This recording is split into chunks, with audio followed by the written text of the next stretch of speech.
بسم الله الرحمن الرحيم. الحمد لله رب العالمين، وصلى الله وسلم وبارك على عبده ورسوله نبينا محمد وعلى آله وصحبه وسلم تسليما كثيرا. أما بعد، نكمل إن شاء الله ما بقي من الأحاديث. ذكر ابن حجر رحمه الله حديث ابن عمر رضي الله عنهما قال: قال رسول الله صلى الله عليه وسلم: لا ينظر الله إلى من جر ثوبه خيلاء. متفق عليه. هذا الحديث أيضا يتعلق بآداب اللباس، وفيه أن النبي صلى الله عليه وسلم بين عاقبة من جر ثوبه خيلاء، أي افتخارا وتكبرا. والحديث فيه فوائد عدة، من ذلك إثبات النظر لله جل وعلا في قوله: لا ينظر الله، وهذا النظر المراد به أي لا ينظر الله نظرة نعيم ونظرة رحمة،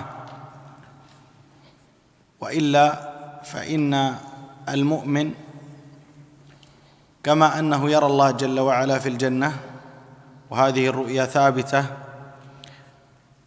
وإنما المقصود هنا أنه لا ينظر إليه نظرة رحمة أو عطف.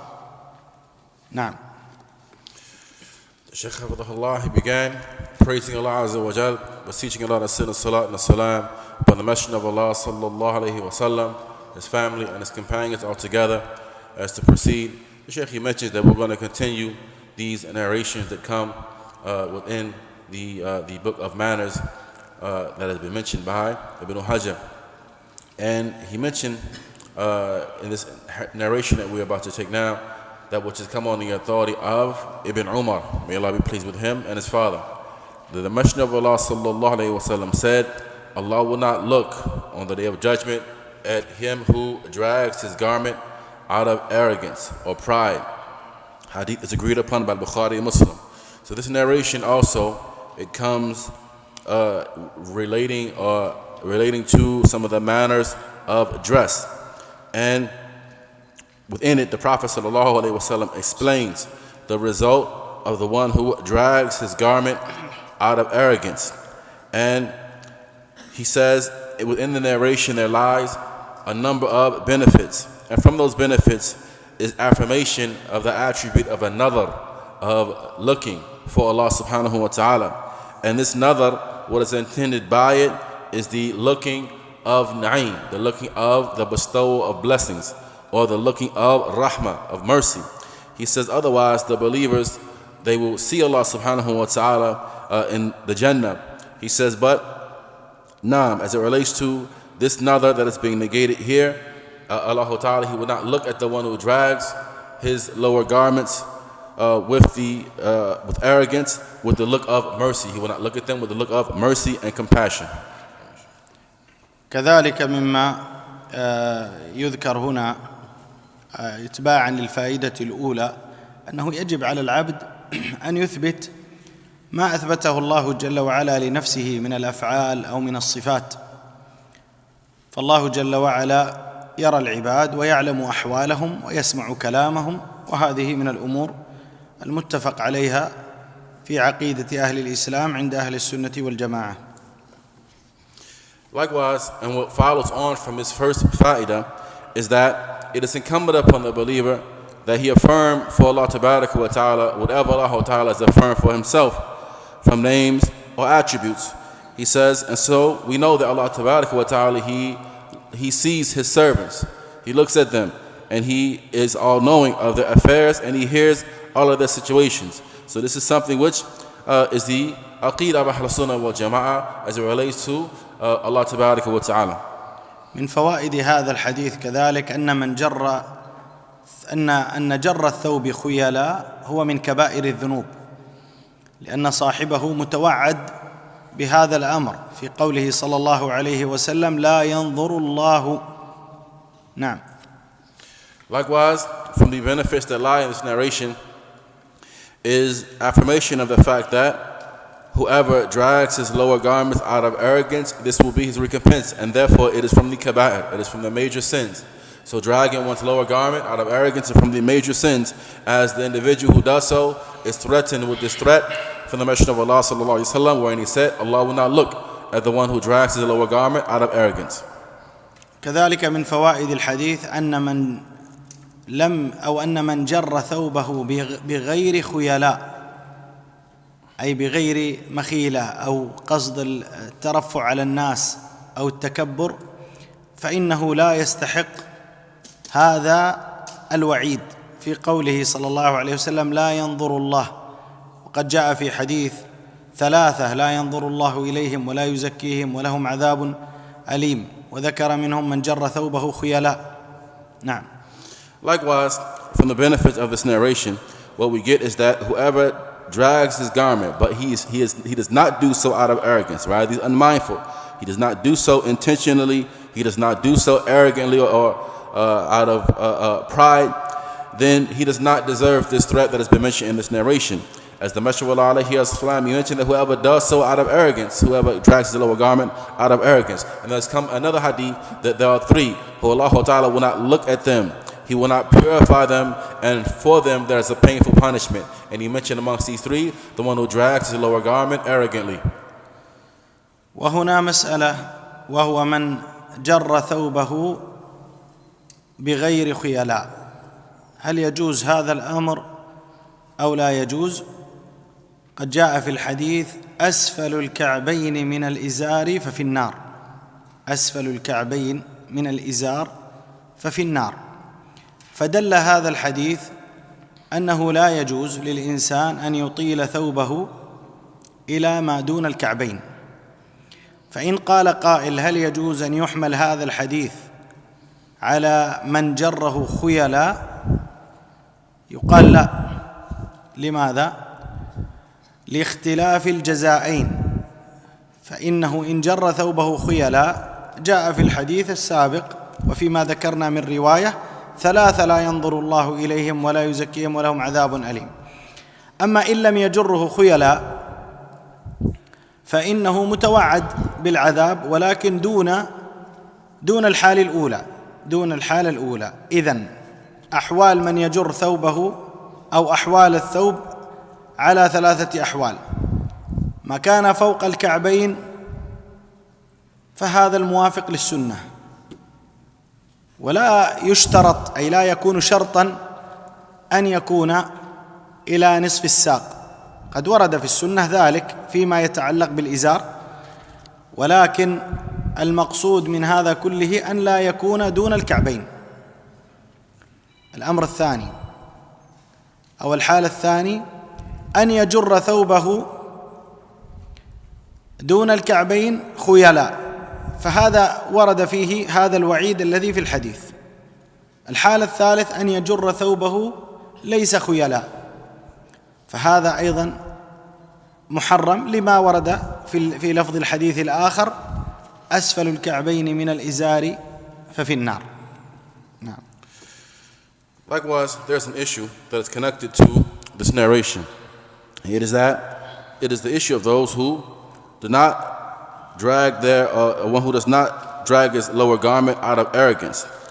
One, he drags his lower garment, but he does not do so out of arrogance. Is this something permissible or not?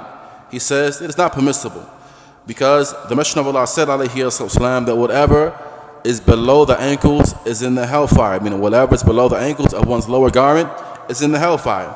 He says, so therefore it is not permissible for one to allow his lower garment to drag down or hang down below his ankles. He says, so if someone were to come along and say, but as it relates to the one who does not do so arrogantly, can we apply this narration to this person?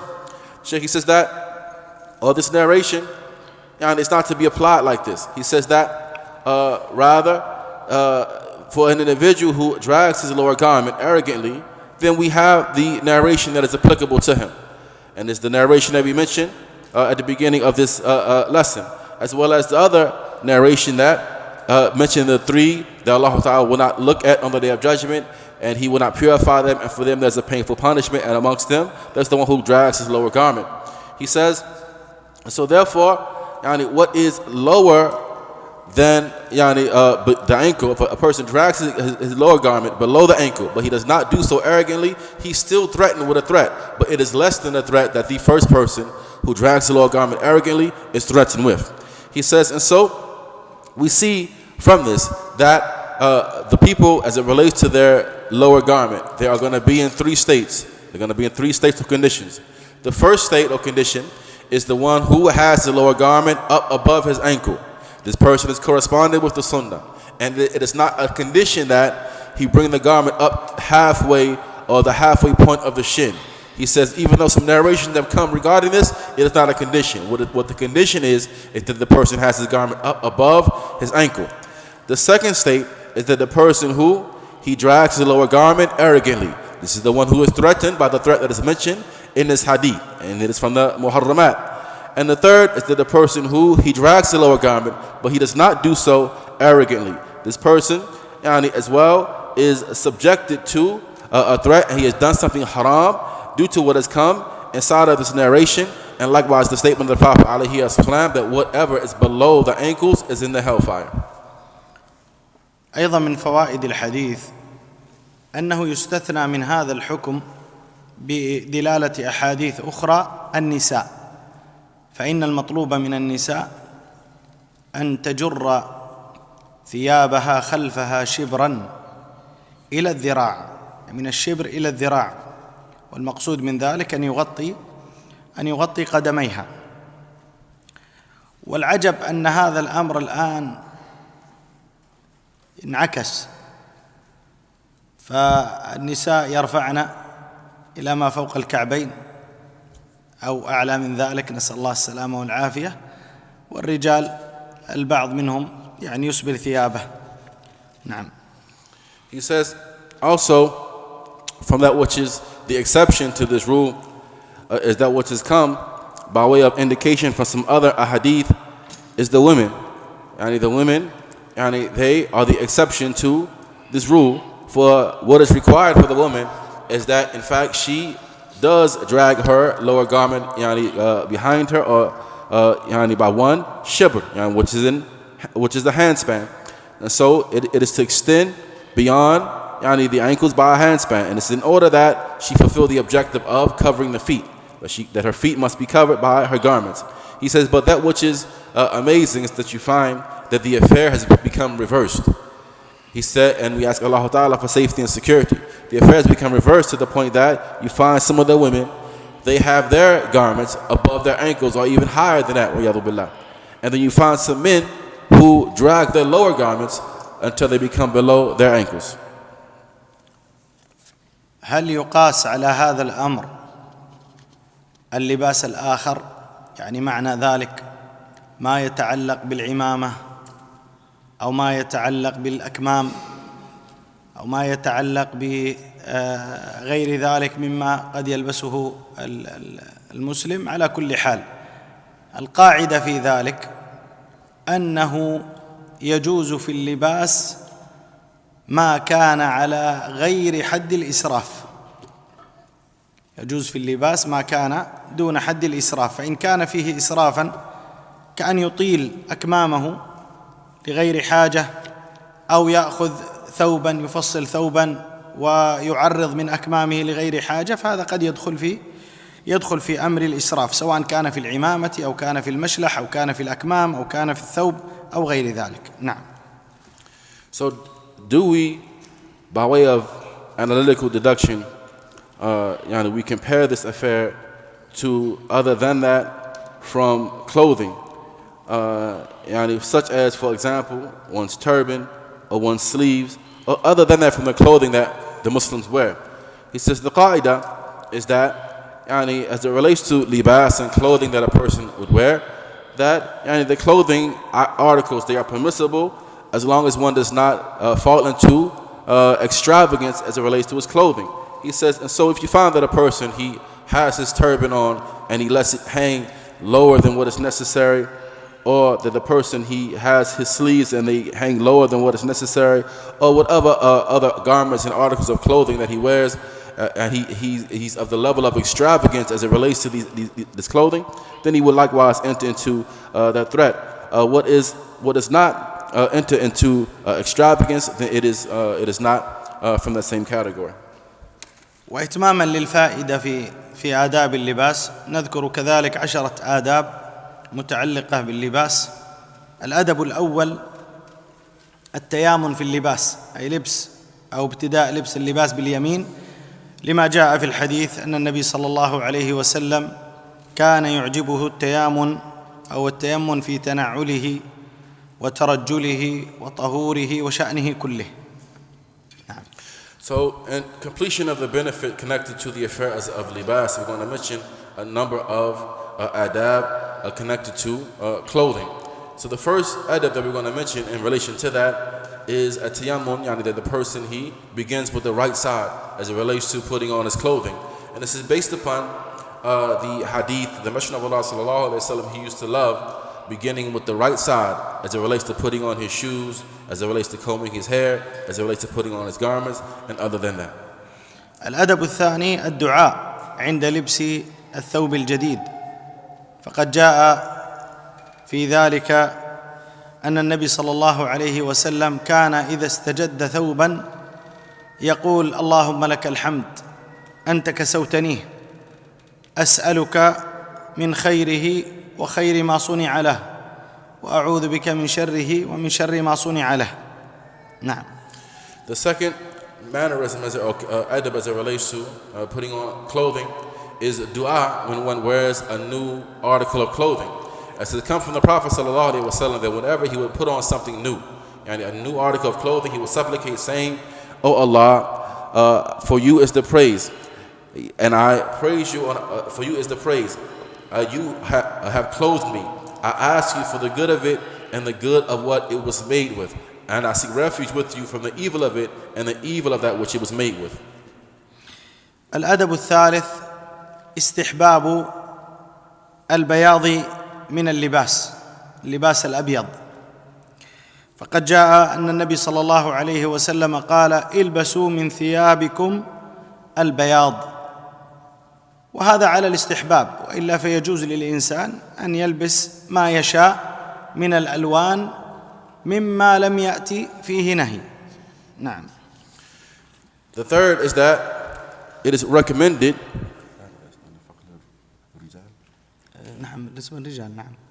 And so the third mannerism in relation to clothing is that it is recommended, and the Sheikh mentioned for the men to wear white. It is recommended to wear white. He says, and this is due to the narration that the Messenger of Allah alayhi wasallam, he said that wear from your clothing that which is white. And this is a recommendation only. Otherwise, it is permissible for a person to wear whatever he likes to wear of colors. الأدب الرابع عدم لبس ما فيه إسراف، وسيأتي معنا الحديث في قوله صلى الله عليه وسلم: كل واشرب والبس وتصدق في غير سرف ولا مخيلة. في غير سرف ولا مخيلة. نعم. The fourth is that one is not extravagant in the clothing that he chooses to wear. And this is and it's going to come the narration in which the Messenger of Allah alayhi wasallam said, eat, drink, and give sadaqah without being extravagant. الأدب الخامس الحرص على نظافة الملبس، فقد رأى النبي صلى الله عليه وسلم رجلا في ثيابه من الأوساخ، فقال صلى الله عليه وسلم: أما كان هذا يجد ماء فيغسل به ثوبه، أما كان هذا يجد ماء فيغسل به ثوبه، فدل على استحباب اللباس النظيف. نعم. The fifth is that one must be diligent to have upon himself clean clothing. The Prophet ﷺ, on one occasion, he saw a man having some filth and dirt upon his garments. So he said, is not this man able to find water with which he is able to wash his clothes? He says, so this indicates the recommendation of putting upon yourself clean clothing. الأدب السادس وما جاءت دلالته في الحديث من عدم إطالة اللباس دون الكعبين بالنسبة للرجال. The sixth mannerism is that which is indicated by way of this hadith, and that it is not permissible for a person to have their garments lower than their ankles, and this is something which is specific to the men and not to the women. الأدب السابع عدم لبس الثياب التي تشف العورة أو تظهر العورة، سواء كانت هذه الثياب مجسمة للعورة أو مظهرة لها، كأن يكون الثوب شفافا بحيث يرى الإنسان عورة أخيه، وهذا بالنسبة للرجل وبالنسبة للمرأة، المرأة مع النساء أو الرجل مع الرجال، ولا شك أنه في المرأة أشد، فقد جاء قوله صلى الله عليه وسلم عن صنفين من أهل النار وذكر منهم نساء كاسيات عاريات، ففسر العلماء الكاسية التي تلبس شيئا لكن لا يسترها. نعم. So the seventh is that one must put upon themselves clothing that does not display one's aura. He says whether the clothing is form-fitting and thus describes the shape of one's aura, or it is see-through and you can see through the garment and see one's aura. He says, and this is something which is in respect to the men as well as the women, but without doubt, he said that the men amongst men and women amongst women. Without doubt, amongst the women, it is even more, the prohibition is even more intense. He says, and the Messenger of Allah alayhi mentioned two categories of people of the hellfire that he had not yet seen. And he mentioned amongst them the kasiyat, ariyat, the women who were clothed but naked at the same time. And the ulama, they have mentioned that the kasiyat, ariyat are those women who, they wear items of clothing, articles of clothing that did not cover them properly. الأدب الثامن أن يلبس الرجل ما يخص الرجال من اللباس، وتلبس المرأة ما يخص النساء من اللباس، لما جاء في الحديث لعن الله المتشبهين من الرجال بالنساء والمتشبهات من النساء بالرجال. وهذا أيضا فيه تنبيه للآباء والأمهات بأن يعودوا الأبناء والبنات على لبس ما يخص كل جنس لوحده، فالبنت الصغيرة تعود على لباس النساء وعلى الحشمة والعفة، والولد كذلك يعود على لباس الرجال وما هو من خصائص الرجال، فينشأ الولد على صفات الرجولة وشخصية الرجال، وتنشأ الفتاة على طبيعة المرأة وعلى حياء المرأة وعلى عفة المرأة. ففي دين الإسلام ميز الله جل وعلا في أمور كثيرة الرجل عن المرأة والمرأة عن الرجل، هذه لها خصائص تكوينية في جسدها وهذا له خصائص تتعلق به، ولا يوجد شيء ثالث، لا جنس ثالث ولا جنس رابع ولا خامس ولا غير ذلك من الإحداثات التي تخالف الطبيعة البشرية. So the eighth etiquette is that the man is to wear clothing that are specific to men, and the women are to wear clothing that are specific to the women. And this is based upon the narration in which the Messenger of Allah sallallahu alaihi wasallam said that Allah Ta'ala has cursed those men who resemble women and women who resemble men. So this is something which is important for the parents to pay attention to, that you cultivate your sons and your daughters to wear clothing that is specific to their gender.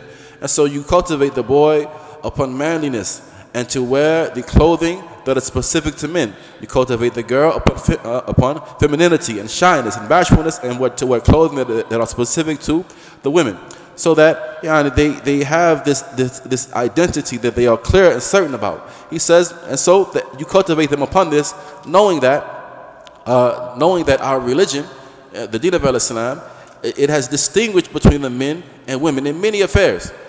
He says, and so the women, they have things that are specific to them and their nature and their bodies and things like this, just as the men have things that are specific to them. And there's no third gender or fourth gender or fifth gender and so on and so forth, as the people try to come up with these things that oppose the legislation of Islam. الأدب التاسع النهي عن لباس الشهرة سواء للرجل أو للمرأة. ولباس الشهرة هو ما لم يعتد عليه أهل البلد ومن ذلك أن ننبه هنا أن البلد الذي ربما تختلط فيه أجناس الناس وتختلط فيه عاداتهم وتتنوع فيه ألبستهم، فلا حرج للإنسان أن يلبس لباس بلده، لا يكون هذا لباس شهرة.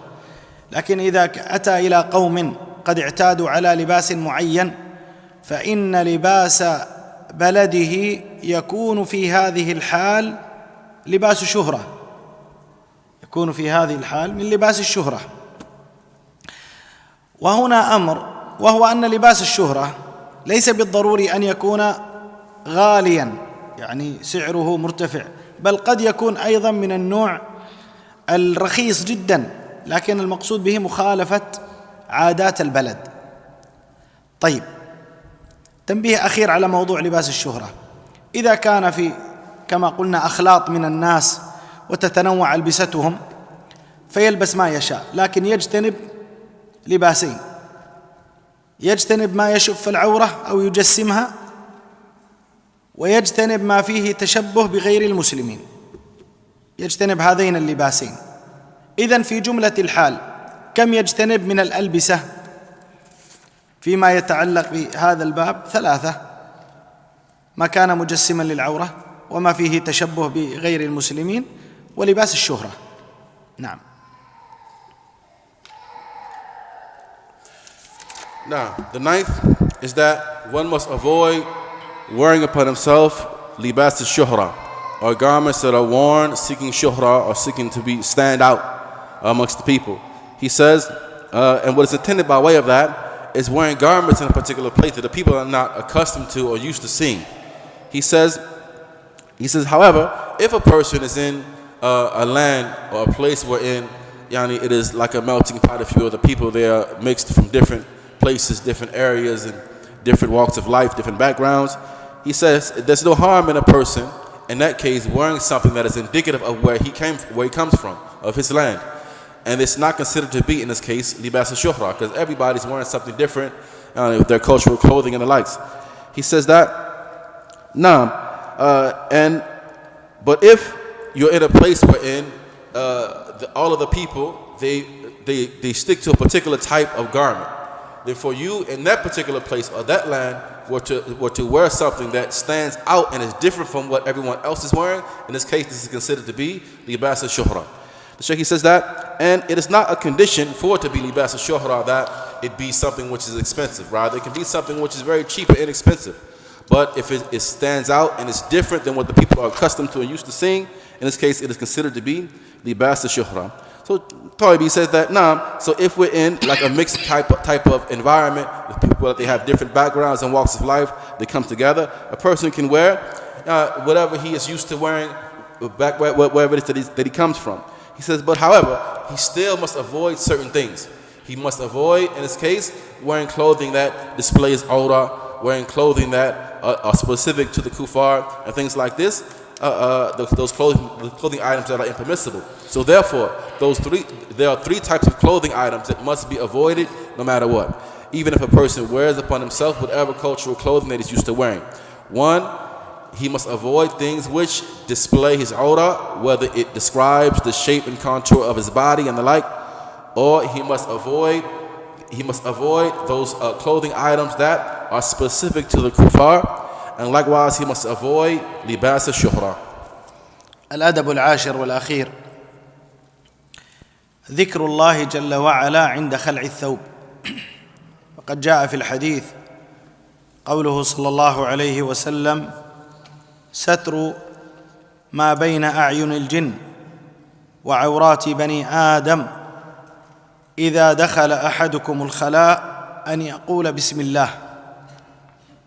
أي أن هذا ستر عن أذية الجن له، أن يقول بسم الله إذا جاء يخلع ثوبه. فإذا قال في أول دخوله بسم الله اللهم إني أعوذ بك من الخبث والخبائث ودخل، كفاه ذلك عن هذا الدعاء، إذ لا يجوز ذكر الله جل وعلا في داخل الخلاء. نعم. Now, so the last, 10th and final adab Sheikh mentions is mentioning the name of Allah Tabaraka wa Ta'ala when taking off one's clothing. There's come within the narration in which the Messenger of Allah alayhi wasallam, he said that cover yourself from being seen by the eyes of the jinn and the awra of mankind. He says, and whenever one of you enters the privy, he enters the bathroom area, let him say Bismillah. He says, he mentions that. So therefore, whenever one is taking off his clothing, he should say Bismillah, and this is the means of protection from the eyes of the jinn and the likes. He says, and if a person were to say when going to the bathroom, for example, the dua of entering the bathroom, Bismillah, O Allah, I seek refuge with you from the male and female jinn, then this will suffice from having to say Bismillah again. He says, but he must be mindful that we do not mention Allah Ta'ala's name or remember Allah while inside of the bathroom. ثم الحديث الذي يليه وهو قوله صلى الله عليه وسلم: إذا أكل أحدكم فليأكل بيمينه وإذا شرب فليشرب بيمينه فإن الشيطان يأكل بشماله ويشرب بشماله. أخرجه مسلم. هذا الحديث أيضا يتعلق بما سبق أن ذكرنا في آداب الطعام، والحديث يدل على فوائد عدة، منها إكرام اليمين، ولذلك يؤكل بها، ولا يجوز للإنسان أن يعترض على ذلك بأن هذه خلقها الله أو هذه خلقها الله كما يقول البعض، فيأكل بيمينه أو يأكل بشماله، فإن هذا مخالفة لهدي النبي صلى الله عليه وسلم. ثم قد ورد أن رجلا أمره النبي عليه الصلاة والسلام أن يأكل بيمينه فقال: لا أستطيع. فقال له النبي صلى الله عليه وسلم: لا استطعت، أي دعاء عليه. فلم يستطع الرجل أن يرفع يده إلى فيه. وإن لم يقع هذا في عصرنا الحاضر، أن الإنسان لو عاند السنة، نعم قد لا تشل يمينه، لكنه متوعد بالعقوبة من رب العالمين سبحانه وتعالى لمخالفته لهدي النبي صلى الله عليه وسلم في ذلك. The next narration has come in this book. It comes on the authority of Ibn Umar, may Allah be pleased with him and his father, that he said that the Messenger of Allah sallallahu alaihi wasallam said, when any of you eats, he should eat with his right hand, and when he drinks, he should drink with his right hand, for the devil eats and drinks with his left hand. He says that. Now, so within this narration, it is also connected to the mannerisms of food, and within it there are a number of benefits. And from these benefits is, firstly, it displays the honoring of the right hand. Due to this, we are commanded to eat and to drink with it. Therefore, it's not permissible for a person to depart from that on the basis of, well, this is how Allah Ta'ala has created me. He has created me left-handed, and therefore I'm going to eat with my left hand. And some people eat with their right, some people eat with their left, and the likes of this. He said, because the one who does so has opposed the sunnah of the Prophet Muhammad sallallahu alaihi wasallam. There's come within the narration that there was a man along with the Messenger of Allah alayhi wasallam eating with his left hand. And when the Prophet sallallahu alaihi wasallam commanded him to eat with his right hand, the man said, I'm not able to. So the Prophet alayhi wasallam said, may you not be able to. Meaning he made dua against him. And from that point on, the man was not able to lift his hand to his mouth. He says, and so we have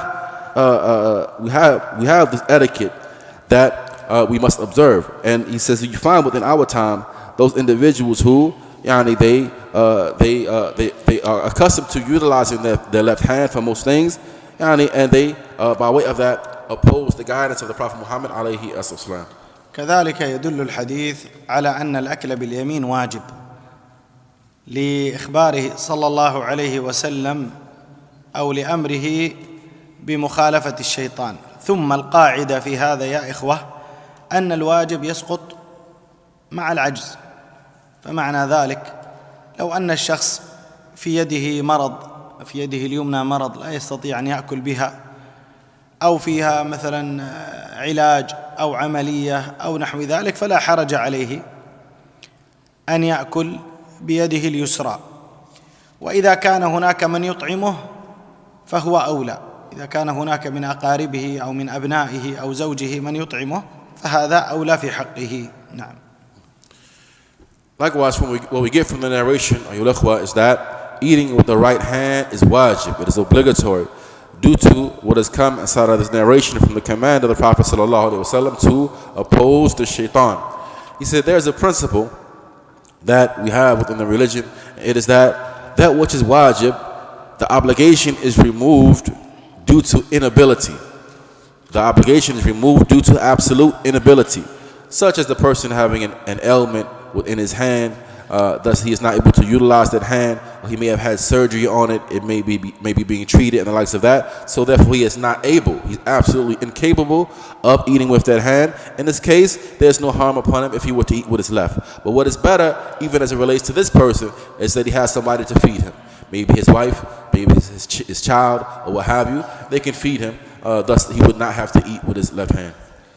أيضا يدل الحديث أن الشيطان يأكل ويشرب، أن ذلك أنه يطعم. وكيف يأكل الشيطان ويشرب يا إخوة؟ من عنده جواب؟ رأيت الشيطان؟ كيف عرفت أنه يأكل ويشرب؟ أنه يأكل ويشرب نعم، لكن كيف؟ الله أعلم. الله أعلم. أحسنت، جزاك الله خيرا. من قال الله أعلم فهذا نصف العلم، فالله أعلم بهذه الكيفية. طيب، ذكرنا في آداب الشراب 10 آداب، ونكمل في آداب الطعام 10 آداب كذلك. من آداب الطعام أولاً استطابة الطعام. الله جل وعلا قال: كلوا من طيبات ما رزقناكم، ومعنى ذلك أن يحرص الإنسان أن يكون مطعمه حلالاً، فيبتعد عن كل أسباب الوقوع في الحرام أو عن الأمور المشتبهة في تجارته، في عمله، فيما يغذي أبناءه ويغذي نفسه، يجتنب المحرمات. قد جاء في الحديث أن الرجل يطيل السفر أشعث أغبر، يمد يديه إلى السماء يقول: يا رب يا رب، ومطعمه حرام ومشربه حرام وغذي بالحرام. قال النبي صلى الله عليه وسلم: فأنى يستجاب له؟ كيف يستجاب لمن هذا حاله؟ نعم. Also, what we get from this narration is that shaitan eats and he drinks. He eats and he drinks. And this is what is affirmed inside this narration. He says, but how does shaitan eat or drink? Have any of you ever seen shaitan? No. He says, so for the one who said Allah knows best, that you've done well. He said, because the one who says Allah knows best, this is half of knowledge. He says, but we're going to conclude this by mentioning 10 mannerisms that are connected to food and drink. He says that, and the first is that one must strive to eat that which is lawful and good. And this is based upon the statement of Allah Ta'ala, eat and drink from those lawful, good and lawful things that Allah has provided for you. He says, so one must strive to only eat from that which is halal and permissible. He says, and he must distance himself and stay away from that which is impermissible, and even stay away from that which is doubtful, as it relates to his livelihood, how he earns his living, as it relates to that which he nourishes and provides for his children, that which he nourishes himself upon.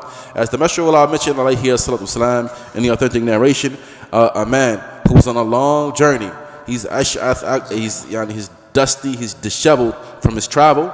He says, he elevates his hands towards the heavens, supplicating, my Lord, but his food is haram, his drink is haram, his clothing is haram. He's nourished and cultivated upon the haram, so how can he be responded to like this? I mean, how can he ever expect this dua to be answered if he's in this state or condition? الأدب الثاني حال الأكل لا يجلس متكئا، فإن النبي صلى الله عليه وسلم قال: أما أنا فلا آكل متكئا.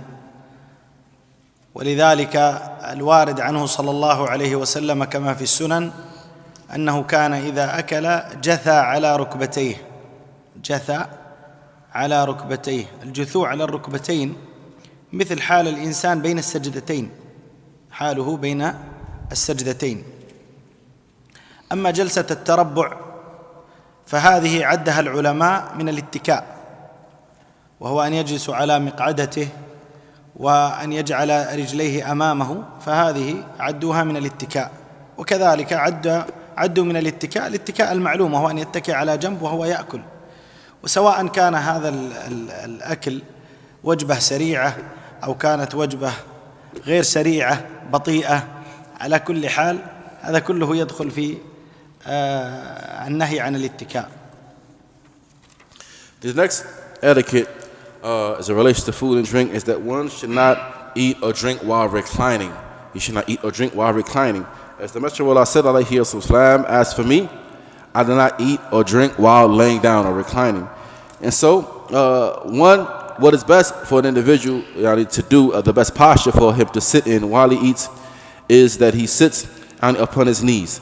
And this style of one sitting upon his knees is resemblant to how we sit in between the two prostrations in prayer.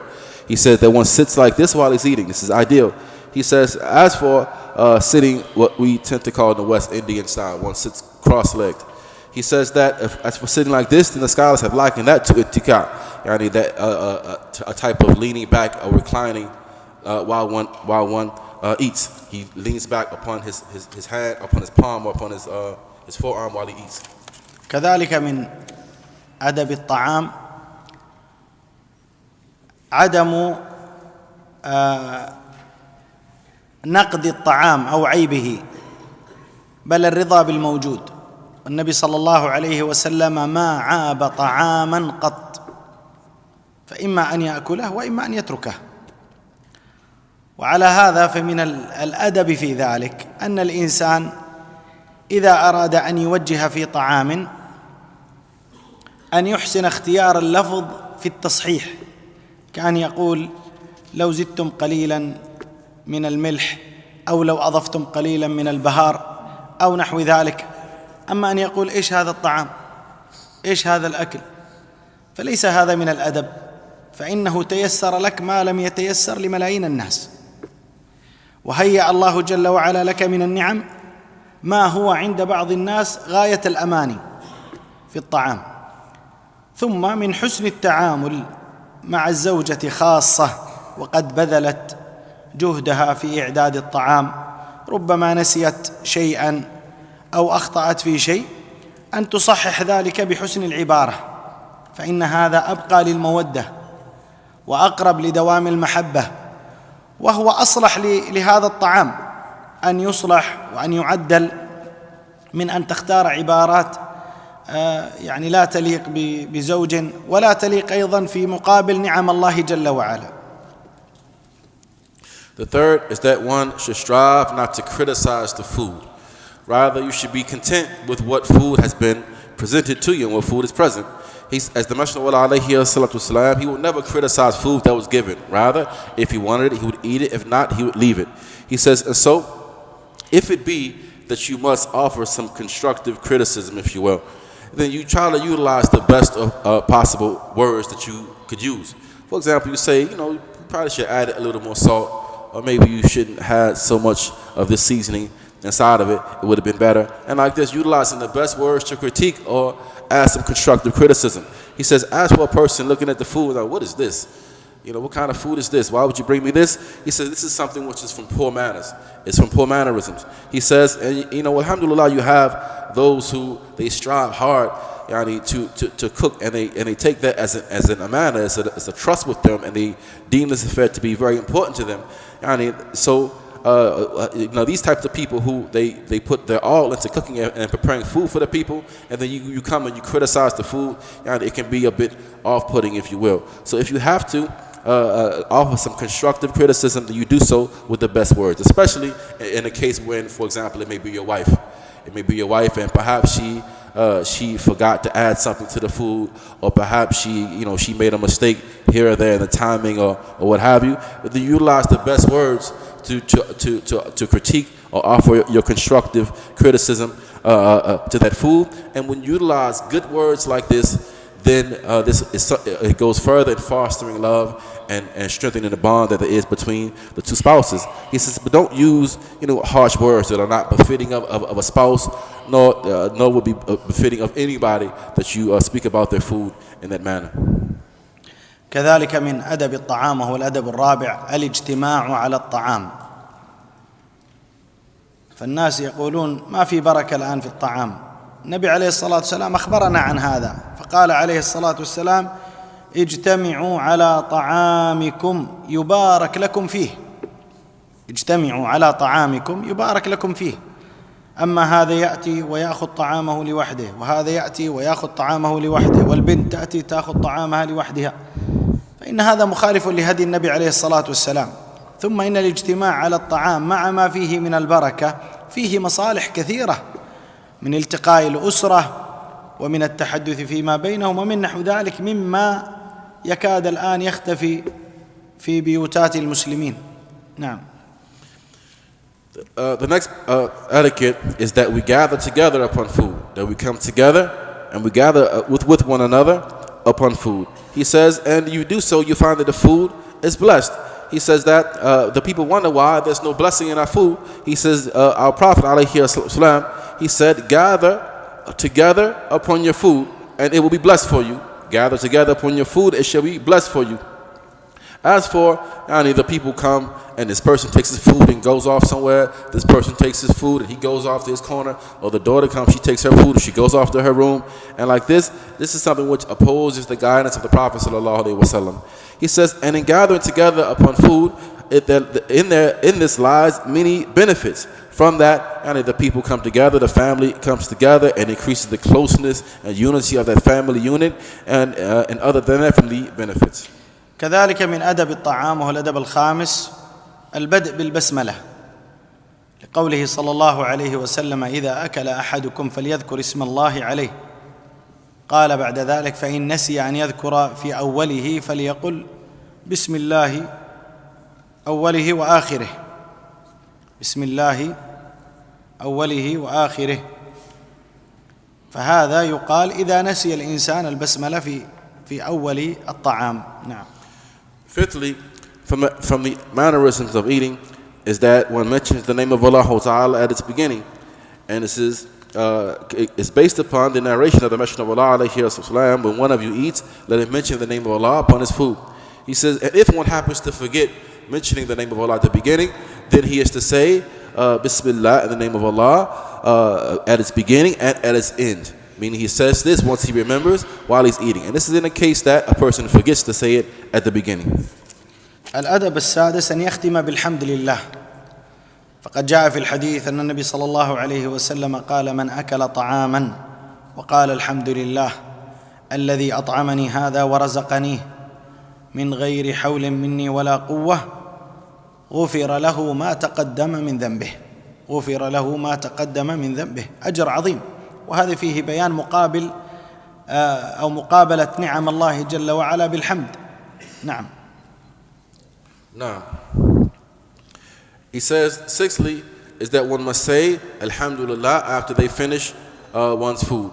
He says, and this is based upon the narration wherein the Messenger of Allah said that whoever eats and then thereafter says, all the praises for Allah who has fed me and provided for me without any effort from my own self or any strength, then he will have whatever has proceeded of his sins to be forgiven.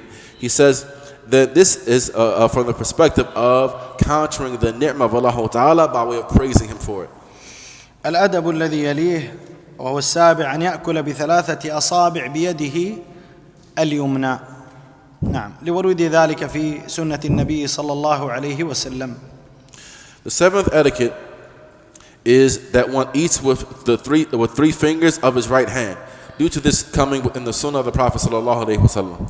الأدب الثامن لعق الأصابع، وقد ورد هذا في الحديث الذي سبق معنا في قوله صلى الله عليه وسلم: يلعقها أو يلعقها.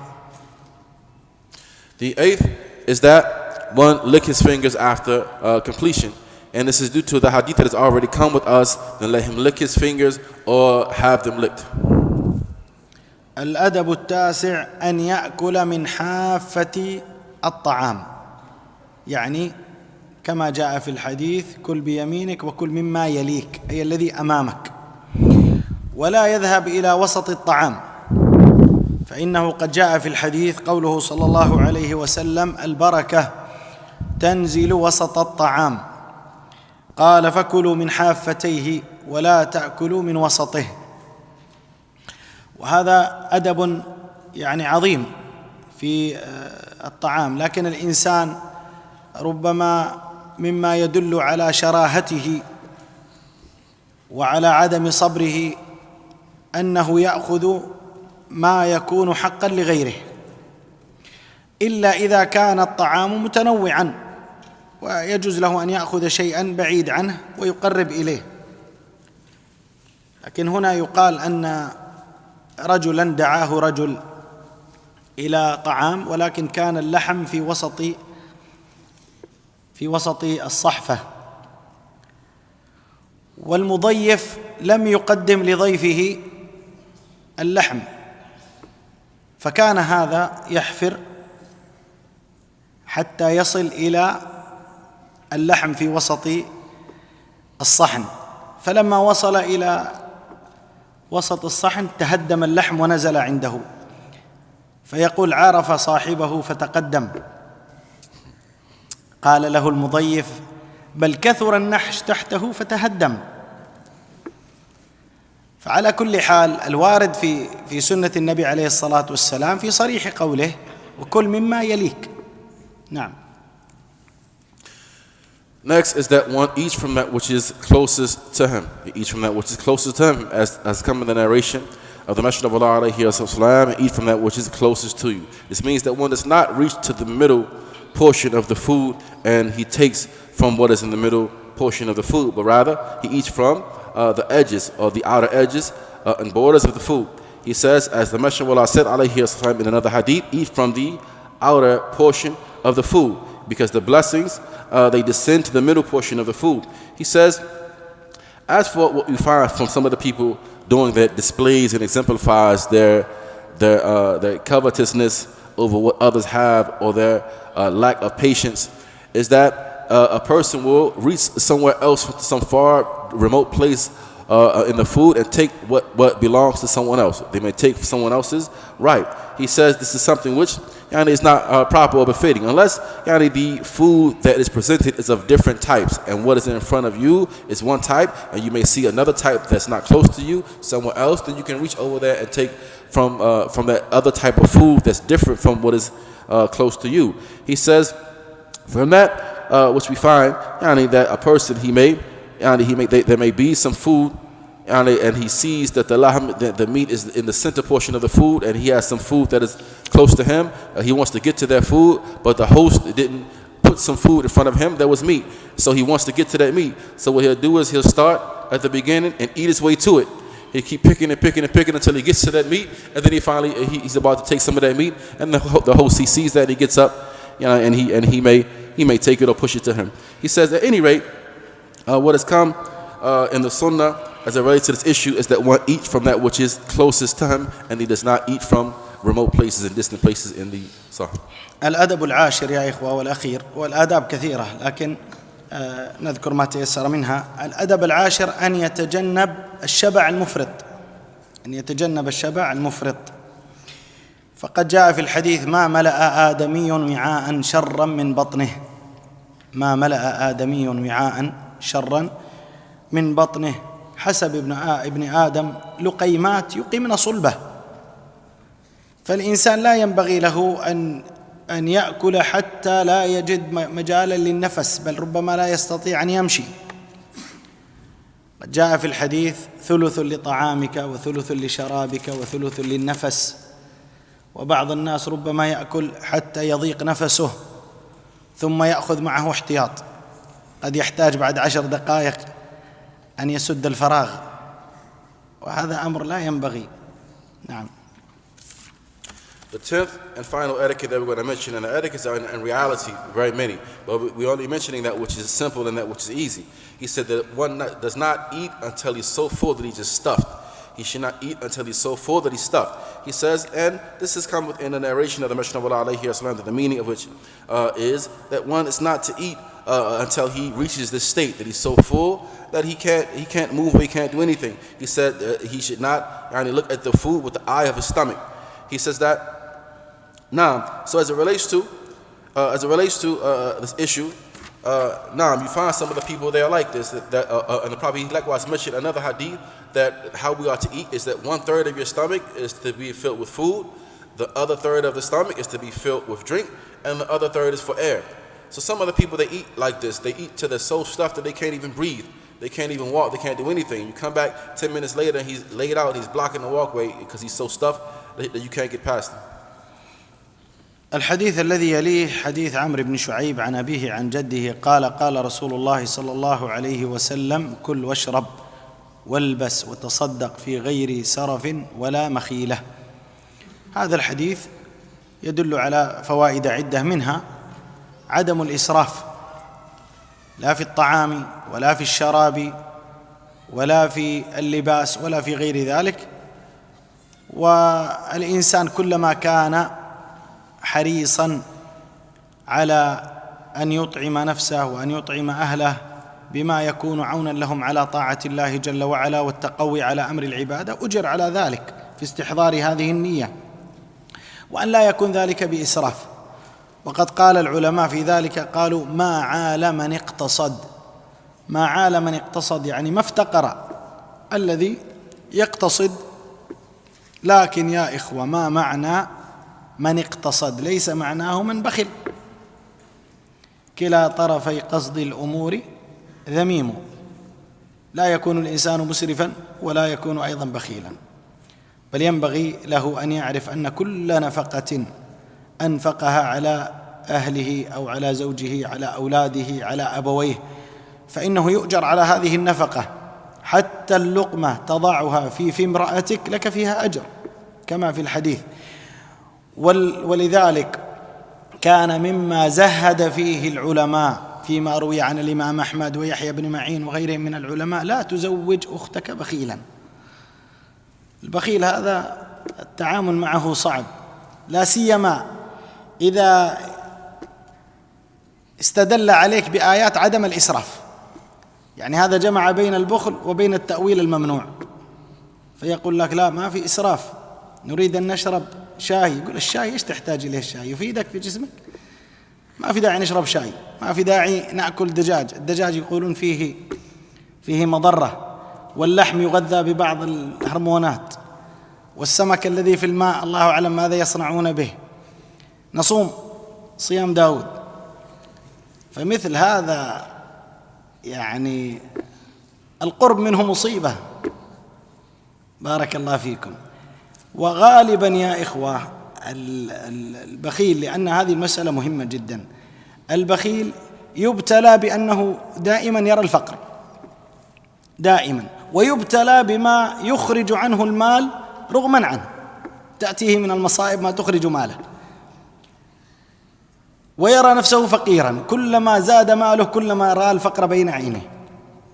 النبي عليه الصلاة والسلام ربما كان يأتي في البيت لا يبقى عنده شيء من المال، يأمر بالنفقة، ولكن كما قلنا حد ذلك أن الإنسان لا يسرف. أما إكرامك لنفسك ولأهل بيتك ولأبنائك فهذا شيء تؤجر عليه. بارك الله فيكم. نعم. So this next narration, it comes on the authority of Amr ibn Shu'aib, who reported from his father that his grandfather narrated that Allah's Messenger sallallahu alaihi wasallam said, "Eat, drink, wear clothing, and give sadaqah without extravagance or pride." He says that. So this narration, it contains a number of benefits. Amongst them is the prohibition of extravagance. He says, and this is as it relates to one's clothing, one's food, one's drink, etc. He said, the Muslim should be diligent upon feeding himself and nourishing himself, and likewise his children, and and his wife, and so on and so forth. You'll find that the more diligent a person is as it relates to feeding himself, wife, children, and the like, without going to excesses in that, and without being tight-fisted or stingy as it relates to that, he's going to be rewarded for that. He says, so the person, he can be economical as it relates to how he spends upon himself and how he spends upon his family, without going to excesses nor going to the other extreme and being so tight-fisted that he doesn't want to spend anything. He says that. Now, and he mentions that the person, he should not be tight-fisted as it relates to spending upon himself or his family or his wife or his children, and other than that. He says, and as the Messenger of Allah alayhi salam, he mentioned that even a morsel of food that you put into the to the mouth of your wife, you're going to be rewarded for. He says, so one should not be tight, nor should he be extravagant as it relates to this issue, but one should be right there in the middle. And you know what you find from the ulama, some from Imam Ahmad, Yahya ibn Ma'in, and others, they would say, as it relates to the wife, don't be a bakhila, don't be like someone who is tight-fisted and stingy in spending upon your wife. So one must be rather economical, and you're right there in the middle as it relates to that particular type of spending. Some of the people that are extravagant in everything that they do. So when it's time to eat chicken, they want the best and most expensive type of chicken. When it comes time, after that, they want to drink the tea and have the best and most expensive type of tea. They have the best fish and so on and so forth. And then when it comes to fasting, on the fast of Dawood, and everything they do it to the highest possible level or degree. He said this is something which is hard to keep up with. It's a hard lifestyle to try to keep up with.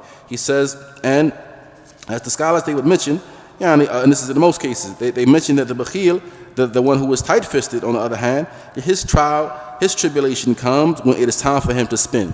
When it is time for him to give and to spend from what he has with him. This is a trial for him. It's a calamity for him. He says, and you'll find that in reality, the one who is like this, he's so tight-fisted, he doesn't want to spend. Allah Ta'ala will place poverty right in front of his eyes. He's going to put it right in front of his eyes. So as much as he's trying to avoid it, Allah he's going to afflict him with it. It's going to be right there in front of him.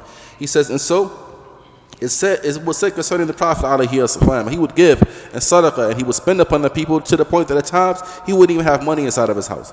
He wouldn't even have anything inside of his house. So rather, one should not be extravagant, nor should one be too tight as it relates to that which he spends upon himself and upon his family, upon his wife, upon his children, upon his parents. And other than that, he spends in an economical fashion, and he seeks the reward of Allah Ta'ala. He's going to be rewarded for doing so. أيضا من فوائد هذا الحديث ما جاء في قوله صلى الله عليه وسلم وتصدق في غير سرف ولا مخيلة. كيف تصدق في غير سرف؟ قال العلماء أن الإنسان يتصدق على غيره ويترك الفرض الواجب عليه كالنفقة مثلا على أهله أو من يجب عليه النفقة عليهم. وأما المخيلة فهو أن يتصدق ويبرز ذلك للناس أنه من أهل الصدقة، وهذا لا شك يخالف الإخلاص لله سبحانه وتعالى. No. And so the next was mentioned inside the hadith and the benefits of it as well is that the Messenger of Allah sallallahu alaihi wasallam is said and give sadaqah without extravagance or pride. And so how does one give sadaqah with extravagance and pride? That some of the scholars have mentioned that the person he gives sadaqah upon those who are in need of sadaqah, and he leaves out obligations that are due upon him, such as spending upon his family and other than that. And likewise, if a person he gives sadaqah arrogantly and out of extravagance and pride, that one he gives sadaqah and he broadcasts it amongst the people that I've given so and so amount in sadaqah and like this. He said, but rather what is required, or this is something which in reality it opposes ikhlas, it opposes sincerity and purity and one's intention for Allah Ta'ala. هذا ما يتعلق بالآداب المذكورة في هذه الأحاديث. ولمناسبة الدورة أرى أن أختم ب10 آداب سريعة تتعلق بطالب العلم، وهي وصايا أوصي بها نفسي وأوصي بها إخواني الأفاضل وأخواتي الفضليات. أما الوصية الأولى يا إخوة فهي الإخلاص لله سبحانه وتعالى، فإن الإنسان يتعنى الحضور ويجتهد في الصبر على أن يحضر مثل هذه المجالس، سواء كان من الملقين أو من المتلقين، فينبغي له أن يحرص على الإخلاص لله جل وعلا في هذه المجالس. وقد جاء في الحديث قوله صلى الله عليه وسلم من طلب العلم ليجاري به العلماء أو ليماري به السفهاء أو يصرف به وجوه الناس إليه أدخله الله النار. So these are some advices as it relates to this issue, but we would like Allah to mention some quick advices on the occasion of this Dawrah. And these advices, they are connected to the seeking of knowledge. And these advices that we give to myself first and foremost, and likewise to my brothers who are my noble brothers and my noble sisters. And the first advice as it relates to seeking knowledge is having sincerity for the sake of Allah wa ta'ala. He says, and so without doubt you attended this Dawrah and you are patient upon seeking knowledge and the pursuit of knowledge. He says that Now, it is, whether you live locally or whether you travel for the sake of this Dawrah, it is incumbent upon you to be sincere as it relates to your pursuit, sincere and as it relates to your seeking of knowledge. The Messenger of Allah said, alayhi salatu wasalam, that whoever seeks knowledge in order to place himself on par with the scholars, or to argue with the foolish, or to turn the people's faces towards him, then Allah Ta'ala will punish him. الأدب الثاني يا إخوة الحرص على العمل بالعلم، فإن النفع في ذلك أولا أن الإنسان يكون ممتثلا لأمر الله جل وعلا وأمر نبيه صلى الله عليه وسلم، ثم ثانيا العمل بالعلم من أسباب حفظ العلم.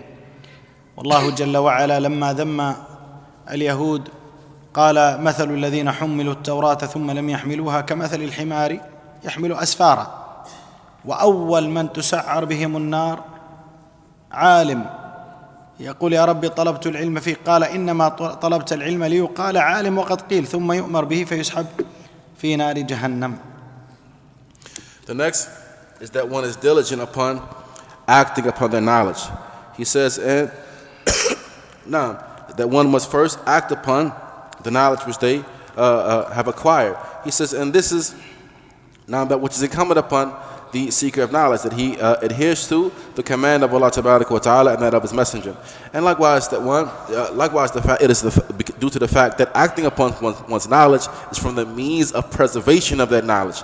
He says, now as and Allah Ta'ala, He has criticized the people of the book and for leaving off this very same affair. As Allah Ta'ala, he said concerning the people of the book, or the Christian, the Jews specifically, that those who did not act on their knowledge, he resembled them to a donkey that carries large burdens of books upon its back.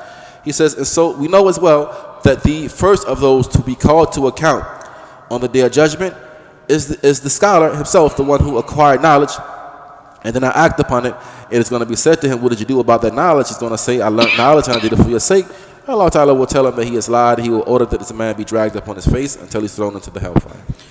الأدب الثالث والوصية الثالثة هي اغتنام الأوقات، فإن وقت الإنسان هو عمره، فإذا ضاع عليه فيما لا ينفع فإنه يتحسر عليه. ولذلك مما يسأل عنه العبد يوم القيامة أن يسأل عن عمره ماذا عمل به وفيما أضاعه.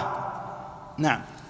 The next advice is as it relates to the preservation of one's time. The preservation of one's time, because your time is your life. It's coming out of your life. He says, and so we should not waste our time. And if you waste and squander that time, then it will not bring about any benefit. It is known that on the Day of Judgment, that person is going to be asked about his lifespan and what he did with it, how did he utilize it. نعم. الأدب الرابع يا إخوة الصبر، والصبر أمر ملازم لكل عبادة، ومن ذلك العلم، فإن الإنسان إن لم يصبر على العلم لن يحصل شيئا. إذا كان كثير التنقل كثير التملل فإنه لا يمكن أن يكتسب من العلوم ولا أن يأخذ من الفنون، بل يضيع عليه العمر وهو بعيد عن تحصيل العلم الشرعي، وهو مأجور على صبره وعلى انتظاره وعلى حبسه لنفسه في كل ذلك. نعم. The fourth advice is to have patience. Patience is something which is binding and obligatory in all acts of worship, and from that is the pursuit of knowledge. He says that, and so if the person who's striving to attain knowledge is not patient upon that pursuit, he's not going to attain it. He's not patient upon his pursuit of knowledge. He's not going to attain anything from knowledge, nor anything from the sciences of the religion. He says, but rather one must be patient with the process, patient in terms of how he takes knowledge. He must be patient in terms of how he learns his knowledge. And if a person is patient upon all of that, he's going to be rewarded for his patience and rewarded for what he has pursued. الوصية الخامسة وهو الأدب الخامس الحرص على الضبط والإتقان، وهذا أيضا متفرع عن حسن الاستماع وحضور القلب والذهن. فإن الإنسان إذا حضر بمجرد الحضور بجسده دون الحضور بانتباهه ويقظته فإنه لن يحصل شيئا. فلذلك إذا استمع استماعا جيدا ووعى ما استمع له وضبط ذلك وأتقنه، فإن هذا مما يعينه على بقاء العلم ومما يعينه على حفظ العلم. نعم. Fifthly, we advise with having diligence upon your accuracy, having diligence upon accuracy in what you learn. He says, and this is by way of having excellence in your listening and your presence of heart and presence of mind. If a person is present in the lesson with his body only, but his mind is not present, he's not attentive in the lesson, he's not going to attain anything from knowledge. He says, so rather, one must have good listening skills, and one must be precise in that which he hears and he learns, and he's focused upon the lesson, and this is from that which aids in the remaining of that knowledge that one acquires. الأدب السادس الحرص على الحفظ وعدم الاكتفاء بالفهم. حفظ ما يتيسر من كلام الله جل وعلا، وطالب العلم يحرص على حفظ كتاب الله كله، وحفظ ما تيسر من السنة، وحفظ ما تيسر من التقاسيم والضوابط والفروق والتعاريف والأدلة في المسائل، فإن هذه الأمور تضبط لك العلم. Likewise, one must be diligent upon hifz and preserving or memorizing what one attains from knowledge. He says, and not just fahm, not just you understand the concept, but you try to memorize it, whatever you may come across of knowledge. So as it relates to the book of Allah Ta'ala, the student of knowledge is diligent to memorize the entirety of the book of Allah. He says in the affairs of Sunnah, he memorizes what he comes across from the affairs of Sunnah. And likewise, as it relates to the detailed rulings regarding issues, certain guidelines and proofs and evidences, one strives to memorize these affairs so that they are firm with him. الأدب السابع الحرص على مدارسة العلم ومراجعة الدروس. المدارسة تكون بينك وبين أقرانك، ومراجعة الدروس تكون معهم أو لوحدك، فإن تكرار المعلومة يؤدي إلى تثبيتها، وقد قيل ما تكرر تقرر. Likewise, that one is diligent upon having a time for review, that you review whatever you have learned from knowledge. So whether this review is done between you and one of your companions, or you do a review that is between you and yourself, he says that he reviews that which he has covered of knowledge, and therefore the knowledge that he has learned, it will be firmly embedded within him. الأدب الثامن العناية بالكتب ومطالعتها، وسواء كانت هذه الكتب على وجه المطالعة العامة أو كانت هذه الكتب متعلقة بالبناء العلمي الذي أنت تسير عليه، كأن تكون مثلا تدرس فنا من الفنون فتقرأ ما يخدم هذا الفن، أو أيضا الكتب الأخرى وهي كتب المطالعة العامة من كتب العلماء المتعلقة بإصلاح القلوب وإصلاح الأعمال ونحو ذلك، فإن حياة طالب العلم مع أهل العلم، وأهل العلم الذين مضوا موجودة كتبهم وتجد أنفاسهم في كتبهم.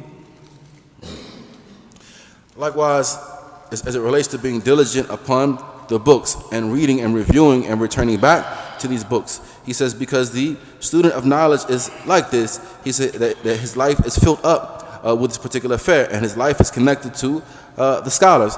And as it relates to those scholars that passed away, he can't connect with them except by way of what? The books. So the Sheikh, he mentions that one is diligent upon reading and studying the books, especially when it comes to any given science that he's embarking upon learning, then he reads the books that are a precursor to that particular science.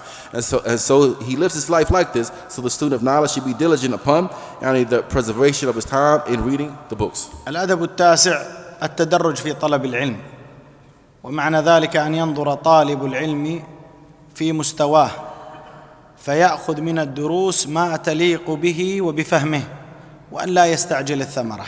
ثم إن طلب العلم هو مشروع حياة، طلب العلم مشروع حياة يبدأ من أول طلبك للعلم وينتهي بمفارقتك للدنيا، فليس هناك مدة محددة أو زمن محدد يقف به الإنسان عن طلب العلم، وقد قيل مع المحبرة إلى المقبرة. نعم. And so next is gradualness as it relates to one's pursuit and seeking knowledge. So this knowledge, it is attained in levels. So one must learn what is upon his particular level of understanding, and then he moves to the next level, so that the benefit in his knowledge is not lost. He says, but rather he seeks knowledge on a gradual level, and this is how the life of the student of knowledge is. And it is not, and it is the case that he seeks knowledge, all the way up until the time that he leaves this dunya.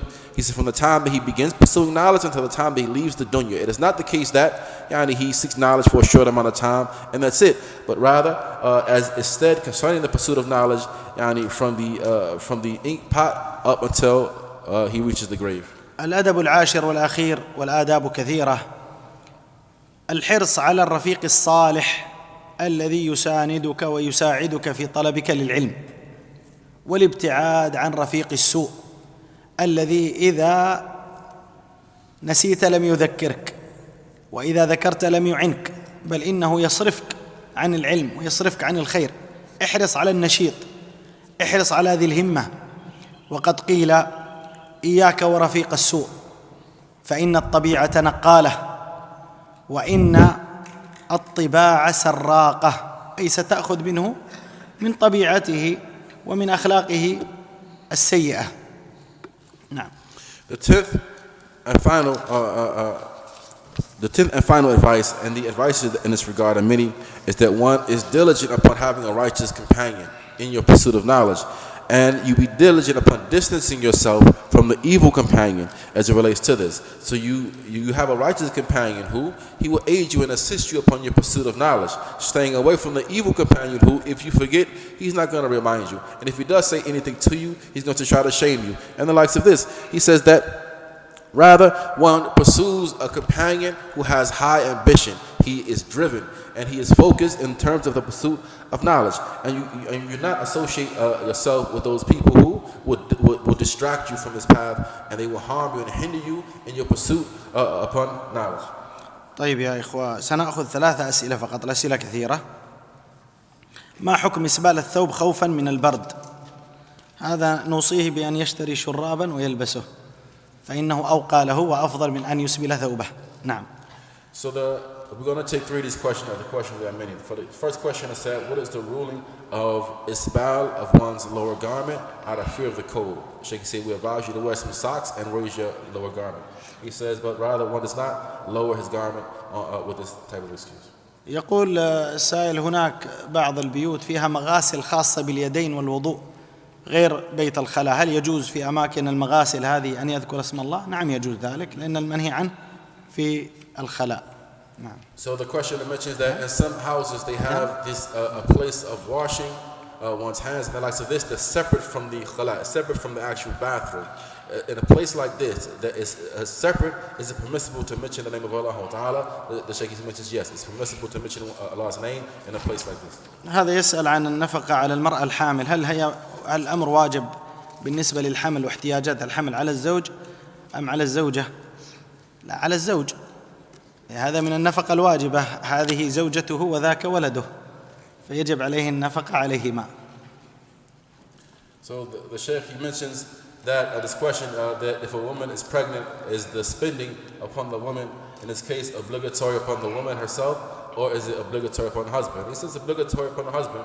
That's his wife and that's his child. That's within her. So spending in this case is binding and obligatory upon the husband.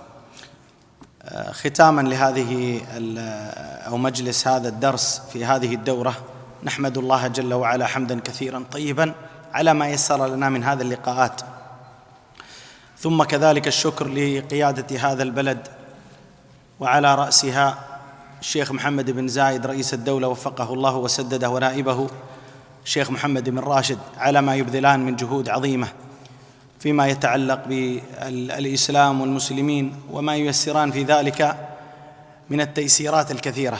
ثم كذلك الشكر لدائرة الشؤون الإسلامية والعمل الخيري على جهودها الكثيرة الوفيرة التي تذكر فتشكر.